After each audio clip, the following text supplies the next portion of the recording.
What's up, you guys? Welcome back to the Coachable Podcast.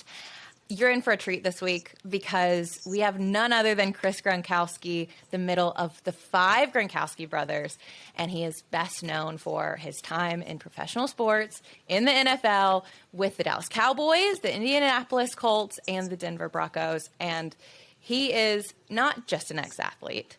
He's so much more than that. He's a serial entrepreneur. He's known for being the CEO, creator, and founder of Ice Shaker, which was seen on Shark Tank not too long ago and even scored an epic deal with Mark Cuban.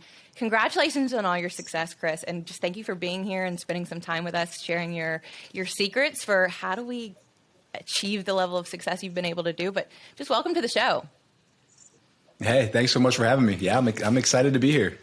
Yeah. So, I mean, I guess the first question I have for you, just as a sports lover and football lover myself, what was it like growing up in your family as a family of 5 in general? I mean, that's a lot of boys running around, but also so many of you being incredible athletes. What was that dynamic like? And did you guys know since you were little that you were just going to be who you've become? I mean, did you know you had it in you all along? Yeah, so going back to the early days, we were born and raised in Buffalo, New York. So a lot of snow, and a lot of brawls is what it came down to. But 5 boys in a household, we fought over everything you can imagine. I mean, it could be, who could eat faster, who got the last bite on the plate. That would all just turn into, hey, you lost, I won, and then a brawl would break out. So every day became a fight over everything. We played a lot of just games in the backyard, games in the basement. We were that house where everyone came over, and we had multiple friends over every single day, and it just bred competition. So early on, we knew we were good at sports, had no idea that it would convert even to college. Yeah. When my older brothers got scholarships, it was like, wow, that's amazing. They're one of the very few in all of New York to get scholarships for football. And that's kind of when it sparked it for me and the other brothers, my younger brothers, that there's a chance to at least go to college and get a scholarship, which was pretty cool. But going to the NFL level, I personally had no, I thought there was no chance. I mean, I was told over and over, do the best you can in school. I think they kind of overemphasized that a little too much because I thought there was absolutely no chance I could get there because that's all I heard. 1 in a million. Get your schoolwork done. There's maybe your brother who's really, really good. One of the 5 might make it, but you better get your schoolwork done. So that's what I always focused on. Had really good grades. It actually helped me get into college because of some other players dropped out, failed out, couldn't get in because of their grades, and I got a last-minute scholarship offer.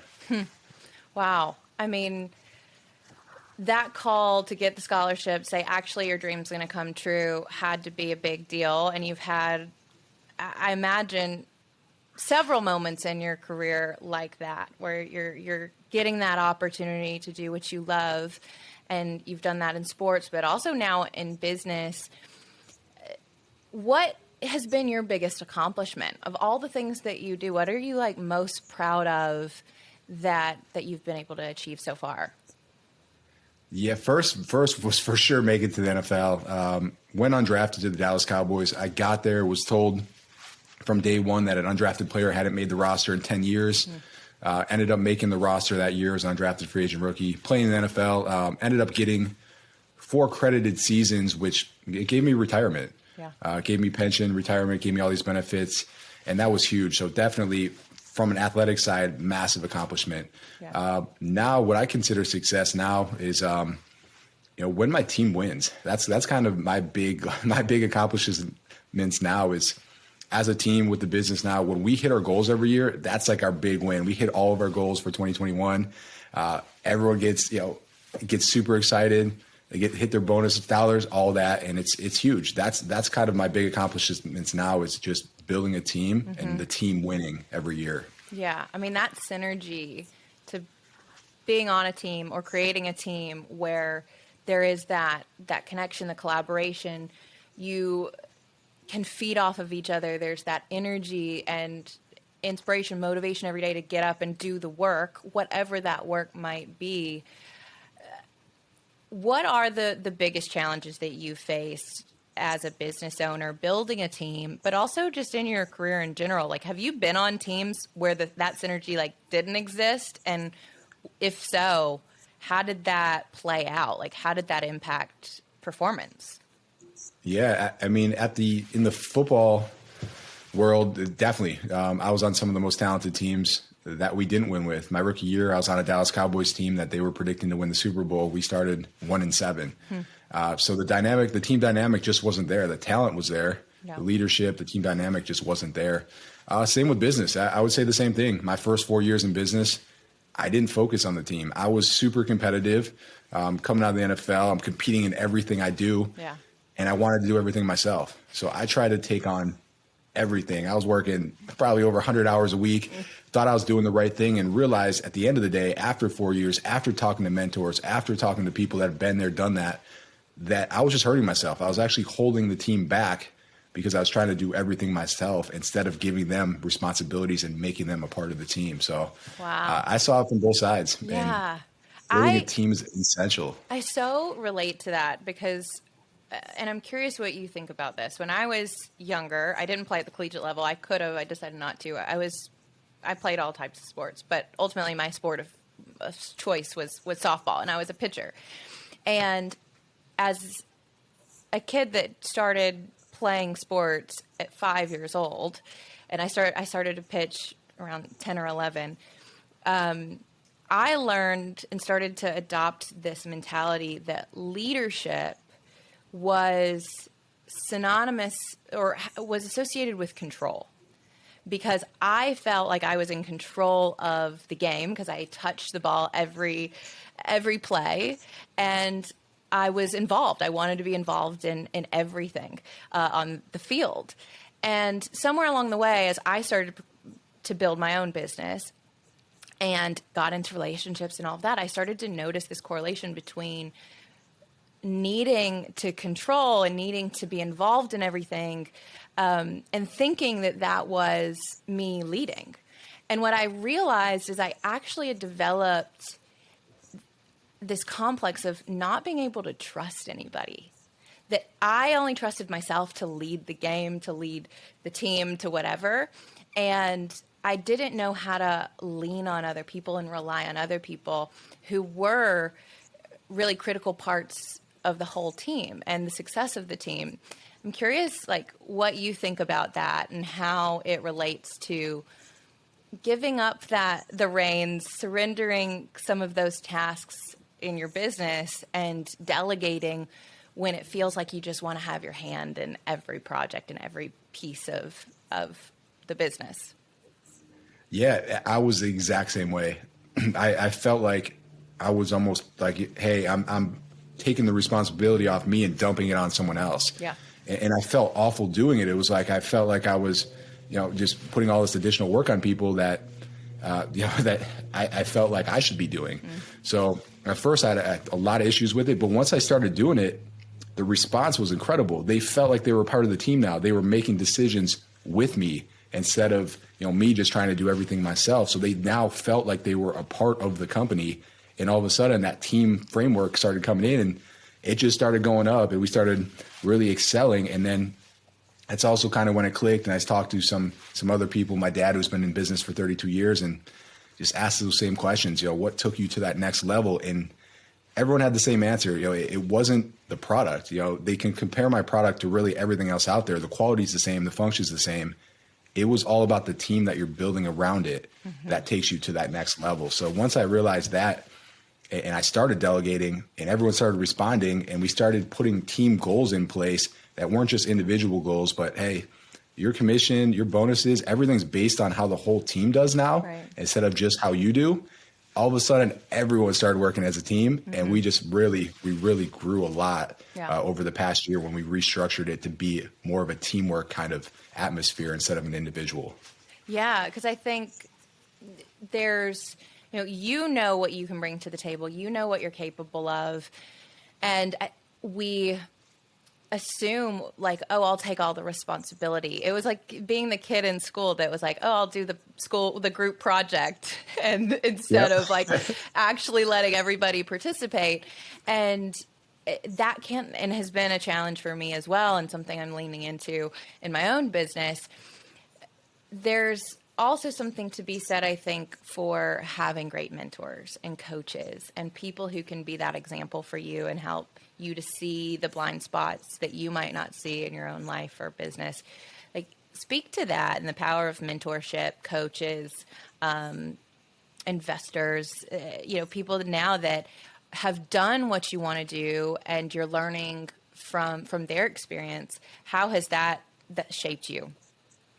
Yeah, so I think this is common with a lot of people. When you first start the business, you don't want to listen to anyone else. You think you could take on the world by yourself. You don't think you need partnerships or help or mentors. And I was exactly like that. My dad from day one tried to help me. I didn't listen to anything he was saying. Just, I'm going to do this myself. I'll figure it out myself. And everything that I then came back to him 4 years later for, he already tried telling me from day one, but I just didn't listen. So it took me about 4 years to really realize how important networking was, how important mentors were. And then I started reaching out myself, trying to connect with these people that have been there, done that, have been super successful with it. And there's a lot of great examples of it. And when you're there and, you get to that level, you don't mind helping others out as long as they're willing to put the work in. Yeah. If they can see that you actually care, that you're actually going to do what they tell you, they're going to help you out. It's just human nature to help someone out who's actually trying and putting the work in and trying to get to that next level. So mentors are huge. If you have someone like that you can lean on, definitely do. But you also have to be to the right spot to actually listen to the advice. I mean, super early on, I didn't have the data. I didn't have the people. I really couldn't put some of the stuff in motion that was my dad was telling me to do, just because we were so young. You do have to grind it out for a little bit and kind of figure things out a little bit. And you got to get some cash flow going, make sure that the business is actually going to work. And then you could start really digging down. You had the data now, it's been a year, and you could start really game planning and putting a budget in place at that point. Yeah. And what you just touched on is so important, and really the basis for my work, this podcast, this brand in general, which is like, you have to be coachable. You can't ask for advice or ask for insights and then not be willing to take them, right? And thinking that we know it all is really going to prohibit us from being able to go to the next level because we're not willing to learn. We're not willing to do anything differently.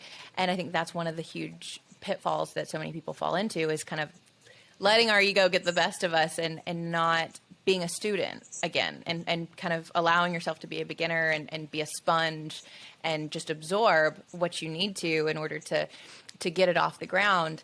Tell us, I'd love to hear the story of how you started iShaker, how you got on to Shark Tank, and what that experience was like. Like, what really inspired you to create this product?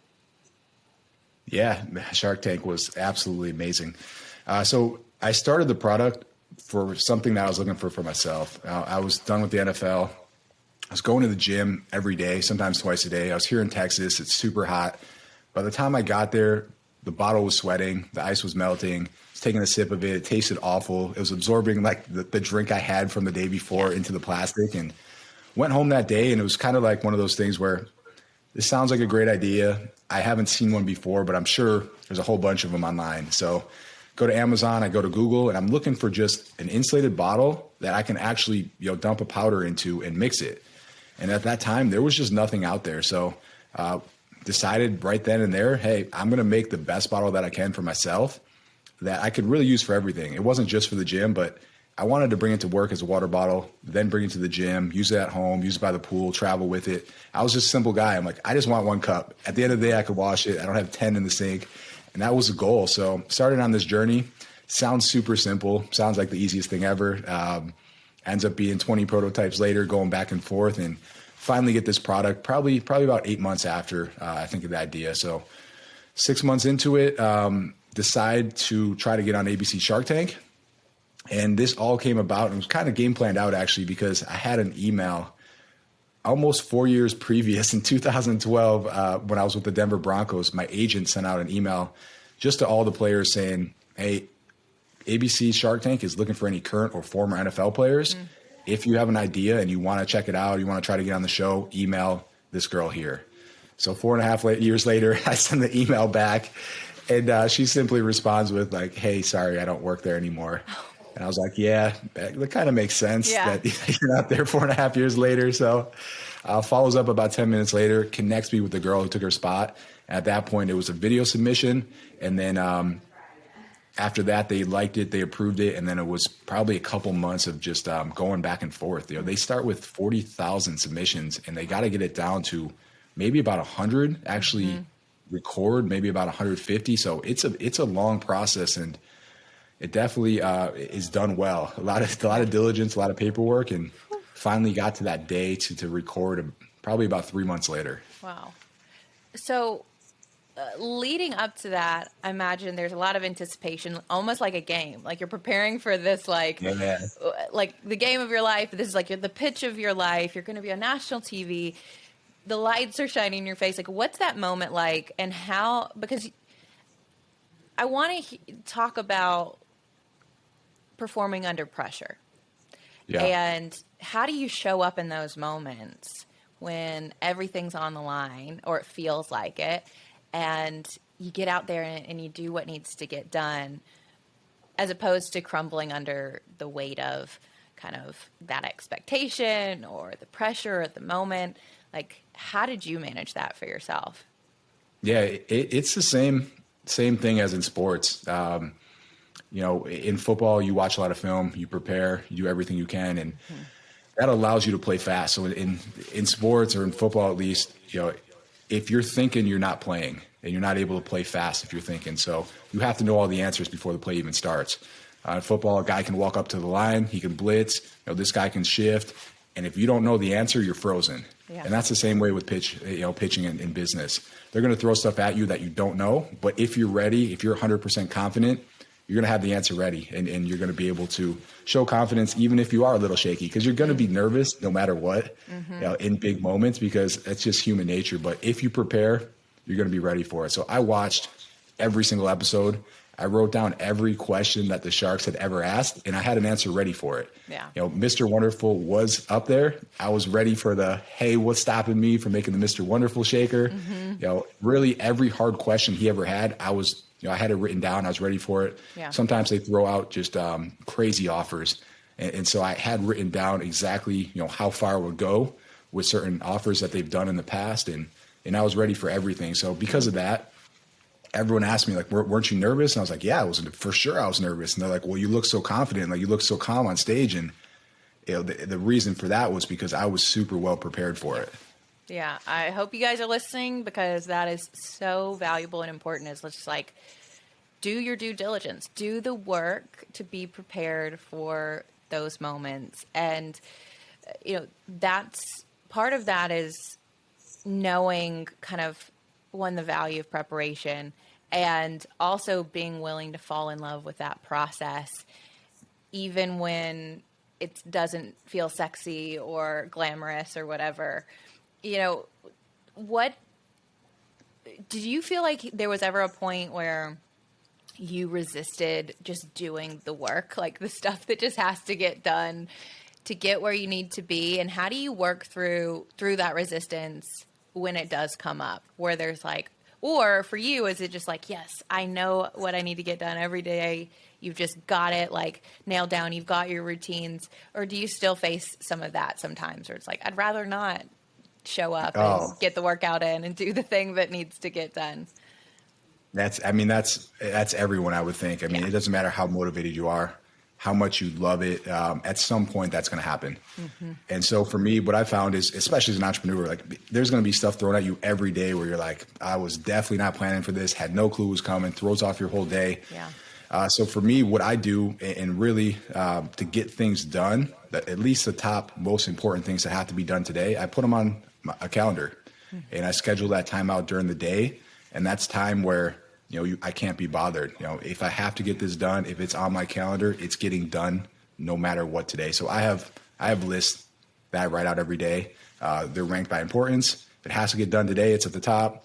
If it's something that has to be done, but it has some time, you know, I'm going to put it lower down. And then, you know, there's stuff that I want to get done, but I don't need to get done. It's kind of more of my wants, and I'll put that lower down on the list. But if I have this list, it's going to get done at some point. Whereas if I don't, it's kind of like, hey, oh, there's nothing to do right now. I'll just, go chill or go grab some lunch or whatever Sure. it is. So really listing stuff and putting it on a calendar has been huge, even down to social media, posts. Like if I have it on my calendar, I'll take time. I'll take 10 minutes to make a TikTok post.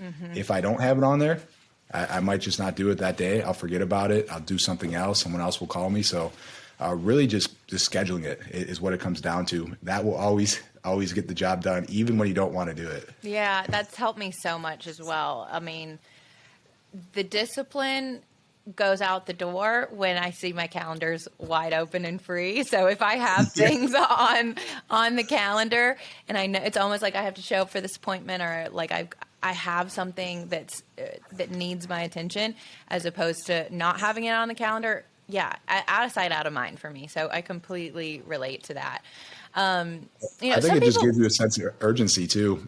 This is how I kind of relate it to is, it's like you have a test, right, in college or even high school, whatever it is, and you end up cramming like the night before, right? And that's kind of how the schedule is too. If I have an hour on there to get this task done and there's only 15 minutes left, it's like, all right, I got to lock in. I got to buckle down. I have to get this done right now. So it's just a sense of urgency. Yeah. It's kind of like you're studying for the test at the last second. Yeah. Well, and that urgency, it is a motivator. It really is, because like, what pain will I experience if I don't get it done? It's like pain motivates us to get going a lot of times. And at the beginning, it doesn't have to be the only motivator, but it's really helpful to get us going at the beginning. Sometimes we need that. And for a lot of us, it's like, for me, it was pain that got me out of a period of my life where I was like, I've got to do something different. I've got to show up differently to my life. I've got to make some different choices, change some habits. And that's huge. So I'm curious, like, what have been, as a business owner, some of the biggest lessons that you've learned or mistakes that you've made and learned from over the last few years? Yeah, a lot of mistakes. I can go back to day one. We had this product, 20 prototypes later. I put a big order in, received the product, and half of them are defective. I have to individually go through and change out every lid in the upstairs of my house for the next 3 months.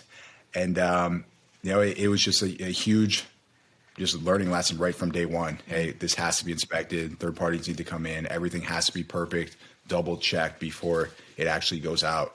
And that ends up, happening with everything in business. At some point, there has to be a process in place so that it doesn't happen again. So day one, I learned that. Then as it went on, I just kept kind of learning that lesson again. Like, hey, if something wrong happens, there's got to be a process in place to fix it, or the mistake's just going to keep on happening. So that's every day. Every day something still pops up where it's like, hey, there's still something wrong here. Let's find a way to put something in place so it never happens again. Yeah. Yeah, it's huge. Like standardizing those processes so that as you grow, new people know too, how do we handle this? Because that's the goal, right? That we want to grow that team. We want to grow the revenue. We want to grow the brand. Where are you guys at today in terms of that growth? And like, where do you see yourself down the line? Like, what's the big goal and vision that you have for iShaker and everything that you're doing? For sure. Yeah. So part of the goal is, and what makes you a lot more valuable is to be able to leave and everything still run exactly like you're still there. Yeah. So that was a huge problem for me. And in another big thing that I learned is that, first off, if you're ever going to sell your business, or if there's ever going to be any value there, you got to be able to sell it and still have it run without you being there. Yeah. Or else you're the whole value, and that's it. So and you're a slave to your business, essentially. Absolutely. And that was me. That was me for 4 years. I mean, I didn't leave. I didn't take a vacation. Everyone was dependent on me. Yeah. And then I realized that I have to put these processes in place where, if I want to go, or if something happens to me, or if I want to sell this thing, I'm not the only thing making it run. It can still run 100% without me. So that's been really a focus of mine as well, is really building this the right way with the processes, with the people in place. So if someone does leave, hey, if someone gets a new job or something happens and they got to leave, the next person steps right in and they know exactly what to do. Sure. Yeah, I can attest to that, because as much as you have a product, you also are a personal brand, like you too. So people know you and your face and your name, and your product is a representation of you to some degree. And so when you have those mistakes, or you have those things that happen that you need to correct, you almost, I would imagine, because I take it this way, it's like it's a reflection of me. And so there's a sense that I really want to make sure that this gets corrected, and that this is the best expression of who I am and what we can offer. But at the same time, in order to scale, in order to get it to a point where it's either at a point where I can sell it, or you can be autonomous, like you can have your life and your family and go have your vacations, it requires those systems and processes to be set up. You're sort of in that like coach role now. I mean, as CEO, you're no longer just on the field. Like, you're the one that's kind of building the team. How is that? Has that been I mean, I imagine it's kind of a transition of just being the one that's taking signals and like doing your job, as opposed to being the one that kind of oversees the entire team and project. Yeah, huge transition for me, because I was always a guy I'm willing to do the work. I'm willing to work 100 hours a week. I like the grind. The day goes by pretty fast when you're grinding all day. Yep. And that's what I was used to. I mean, as an athlete, all day, every day, we're out there, we're working, watching film, and that's what I was used to. So to step back was hard. It took a lot. It took kids, taught me a lot of patience, and I had to pull myself away from the business a little bit once I had children. Sure. And then the pandemic as well. The pandemic stopped me from being able to do as much as I was able to, and made me realize that I have to put these processes in place and build a team at this point. So I am the coach now, and that's exactly how I looked at it after 4 years. Step back, asked some mentors, talked to some people, and said, what should my role be? Should I be waking up at 4 a.m. and going to the warehouse and engraving this last minute order? No, there should be all kinds of processes in place so that never happens. If there's an emergency, there's someone else already lined up to get in there and do it. Your job now is to build the team. That's what a CEO is. He is the coach. He's building the team. He's looking at the future. He's really he's driving the ship. And that was hard for me at first, because I felt like if you're not physically doing some kind of work, like you're not working is almost what it feels like at first. And you kind of feel bad about it. And then you step back and you realize, wow, after 1 year of me doing this, we exploded. Like, this thing is going the right way. Mm-hmm. Everything's on the right path. It's been just a complete game changer. So you gotta take on that role if you want to grow your business. Yeah, it is such a transition, because it's out of the you being like you focused and I'm just here to get my job done, to us, we are the collective, we're the team, and I'm here to like help cast that vision for where we're headed and point, like to your point, the ship, and I'm directing that path, but we're all collectively going to get there together. And one of the things I love about what I've learned in my experience as a business owner too, and building a team, is what you have like 12 or so, 15, I don't know, full-time employees. So that team's growing. I don't have any full-time people. I've got lots of contractors all over, but that I was really good at managing myself and my day-to-day, but I was kind of a crappy leader, when it came to the whole group. But one of the things I've leaned into was to lead is to demonstrate and to go first and to say, hey, this is where we're headed. This is what we're doing. This is why, and really get people to buy into the vision and of where things are headed.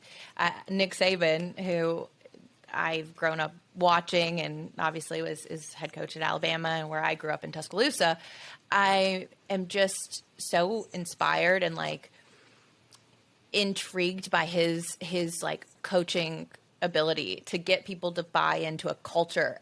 And because there is a culture on a sports team and there's a culture in a business. And after I left corporate, I realized like what culture is for me. And before I answer that, I'm curious, I don't want to put any words in your mouth. I know what I've come to know that is, but What does company culture mean to you, or culture in general, whether it's on a sports team or in business?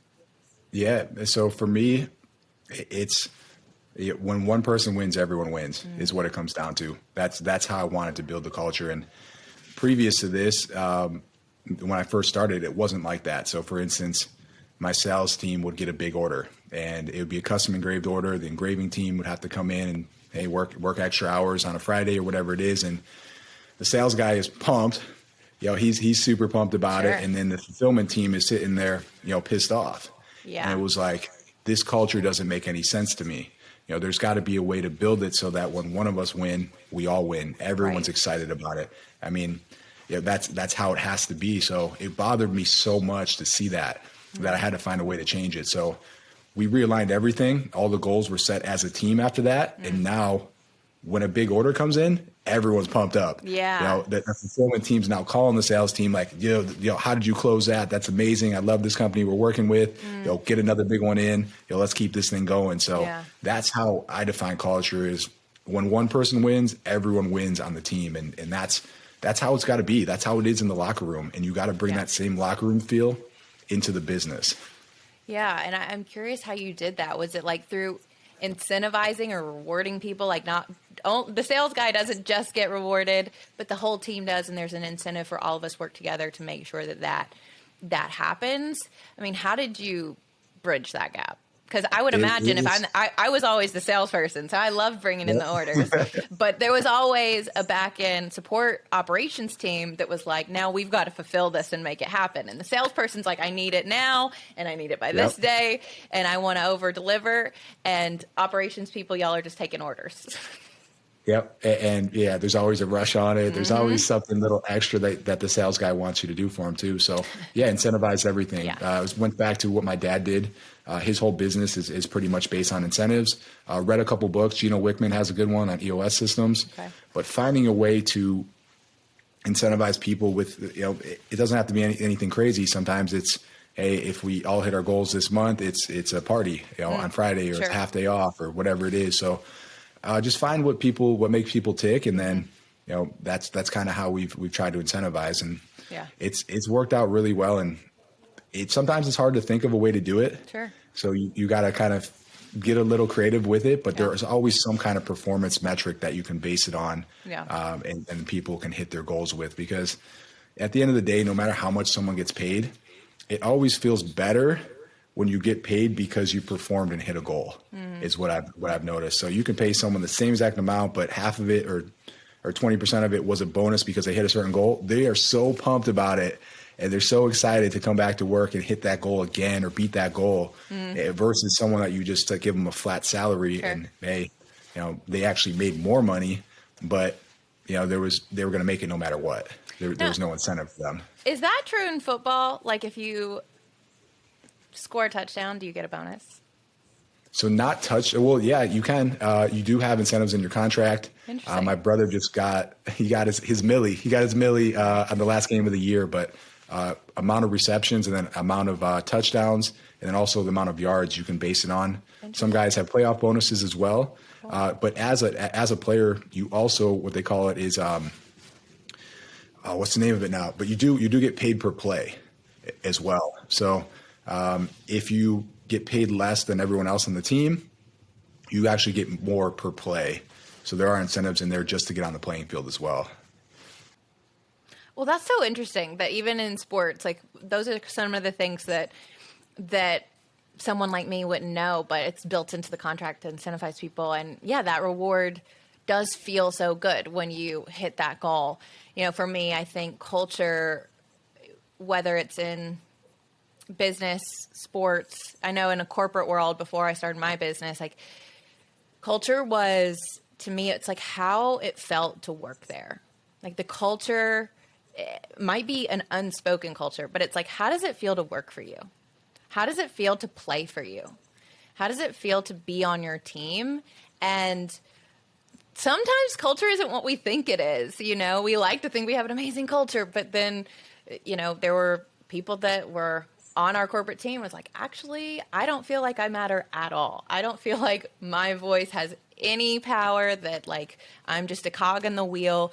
And that's something I always keep in mind, how I felt when I was part of larger teams, and how do you still make people feel valued and important and care? Because ultimately what you were talking about in terms of incentivizing your team and making it a win for all is, how do we make people care about something we care about so much? How do we make people care about doing a great job, or delivering an amazing service or product?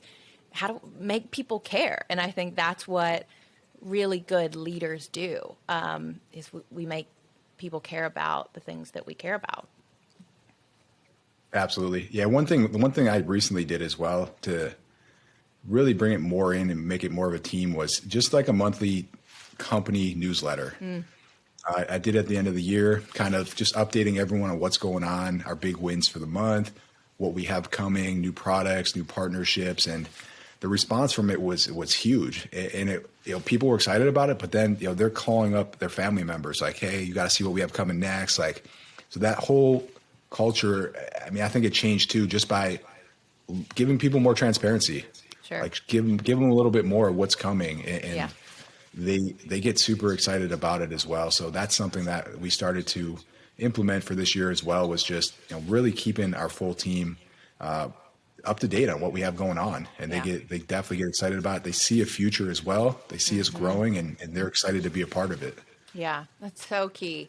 So you're all about getting better every single day. That's why you're here on this show. That's why you are where you are in your life and all of your successes, whether it's your family, your business, your football career. You've done so much.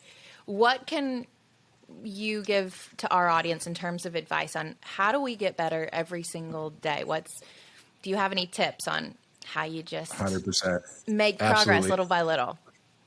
Yeah, for me, and I was so bad at this too, and that's why I love telling people this. But it's all about having a plan, getting it on a calendar, getting it on paper. Yeah. I mean, a great example for me is I was 245 pounds when I stopped playing.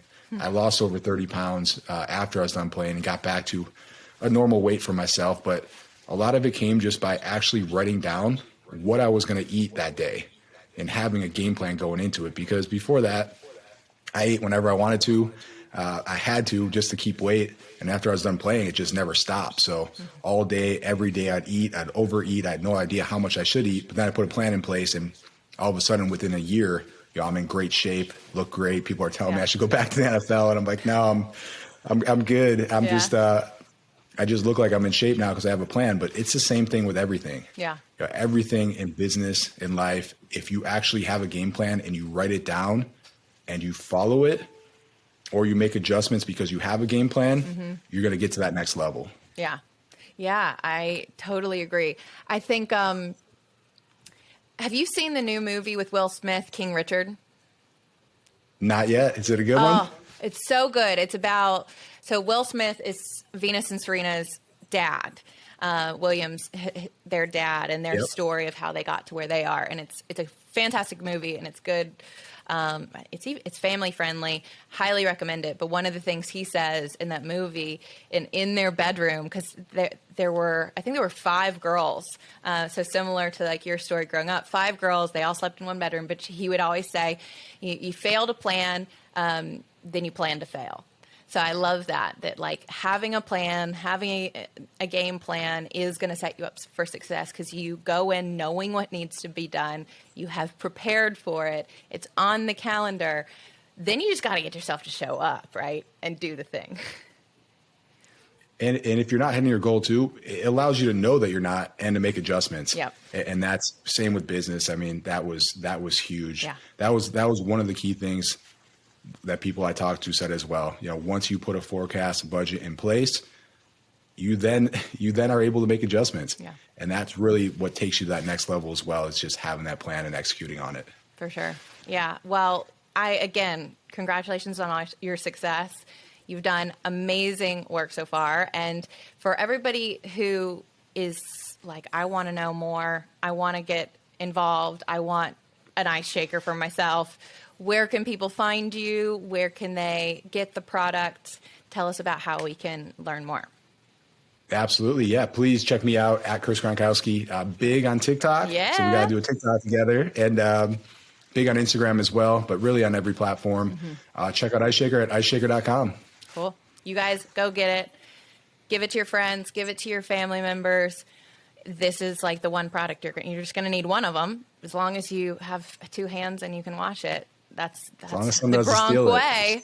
I'm definitely going to get my hands on one because I have just gotten back into my workout routine since it's the new year, and I'm feeling really good about that. But I could always use a new product for my shakes and stuff. So I'm going to get my hands on one. You guys, thank you for being here, Chris. Thank you for sharing your wisdom and your knowledge, and just for spreading the love. We hope that this was valuable to all of you who are listening. I know and trust that it is. If you want to set yourself up for success, make a plan. Know what you want, set your goals, put it on your calendar, show up, be disciplined, delegate. Chris, you just dropped so many good gems, and I just appreciate you for being here. Thanks so much for having me. All right, you guys, until next time, spread the love, go be coachable.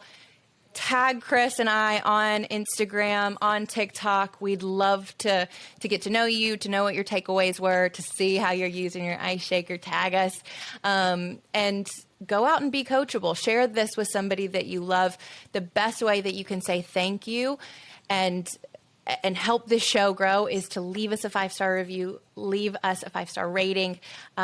This is really how we get the show out to more people, and we can continue to deliver value for you for free and bring on incredible guests like this man right here. So thank you. I love you. See you next week on the Coachable Podcast.